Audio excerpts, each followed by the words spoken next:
அன்பார்ந்தவர்களே, அமைதியா ஒரு மரக்கிளையில ஒரு பறவை அப்படியே நிம்மதியா மன நிறைவா அப்படியே அமைதியா உட்கார்ந்து இருக்கிறப்ப அதோட நிம்மதியும் மகிழ்ச்சியும் கெடுக்கிறதுக்கு ஒரு கல் போதும். அதே போல அமைதியான ஒரு குடும்ப வாழ்க்கையில மகிழ்ச்சியா எல்லா சந்தோஷத்தையும் அனுபவிச்சு சந்தோஷமா இருக்கிற நேரத்துல அந்த நிம்மதிய மகிழ்ச்சியை அமைதியை கெடுக்கிறதுக்கு ஒரு சொல் போதும். எனவே சொல்லில் கவனத்தோடு இருப்போம். பைபிளை நம்ம வாசிக்கிறோம். ரோமையர் 16ஆம் அதிகாரம் 17ஆம் வசனம்.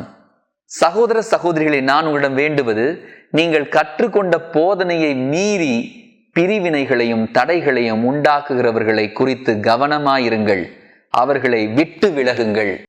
எங்கள் அன்பு ஆண்டவரே, கற்றுக்கொண்ட போதனையை நாங்கள் கடைபிடிக்க உம்முடைய அருளை தருவீராக.